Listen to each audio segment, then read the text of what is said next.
everyone, my name is Lawrence Buat. I'm an occupational therapist and I'm here with Sensory Sumo. So one of the questions that a lot of parents and teachers ask is, what is sensory processing disorder?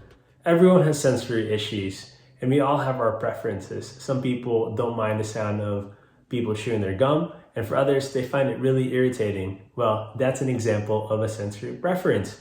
Some people prefer that and some people are really agitated by it. So when does this become a concern and when do we call it a sensory processing disorder? Well, unfortunately, this is not a formalized diagnosis yet, but as occupational therapists, we give that designation as a sensory processing disorder in order to help guide our treatment plan for your child.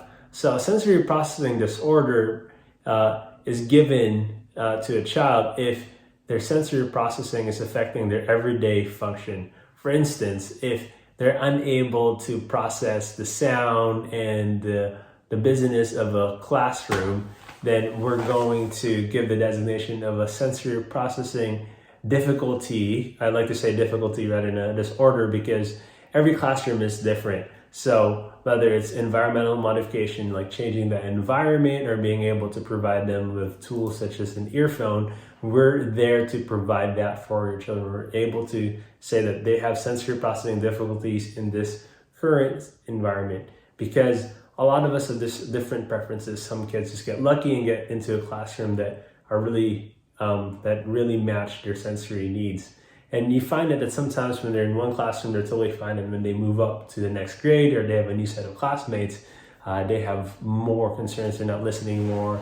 They're not participating more in their classrooms, or they're getting into trouble a lot more. And it's because the environment doesn't really match their learning style. So as occupational therapists, we're able to look at that and be able to understand, like, this environment doesn't really meet the sensory needs of this child. However, as parents, we can also ask the sensory detectives, act as sensory detectives for our children. If we're able to notice that this classroom is too messy, or this room is too messy, or this classroom is too loud, we can give that suggestion to their teacher so that they're able to provide that. And as parents and caregivers as well, we should be able to provide our kids with tools and strategies to be able to help them process what they're experiencing. A lot of the times we're not able to provide them with a language or strategies or a tool in order to be able to communicate how they feel. As an occupational therapist, I like using the zones of regulation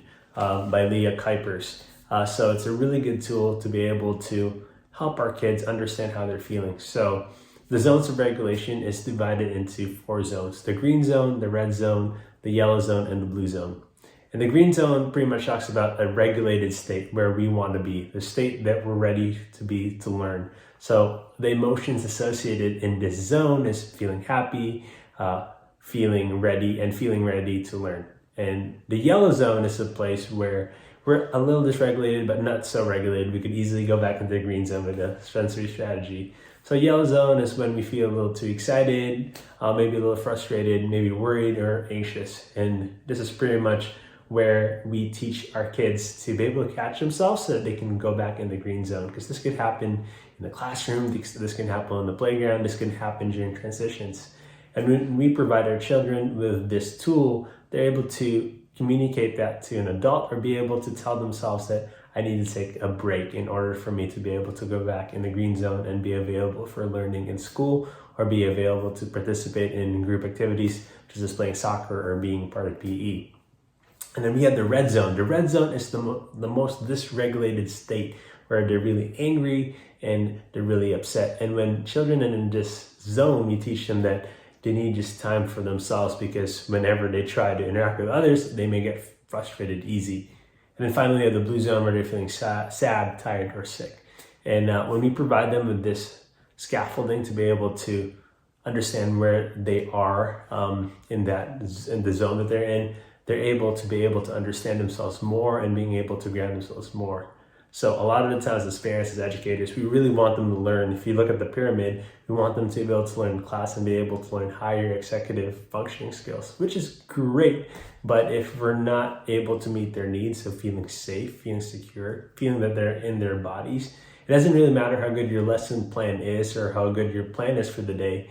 If they're not regulated, they're not going to get it. So I want to remind everyone here that we need to be able to understand how to keep those sensory needs met and regulated. So we need to be able to make sure that they're in a state where they're able to understand themselves and not in a fight or flight state, because that's where they're most available for learning.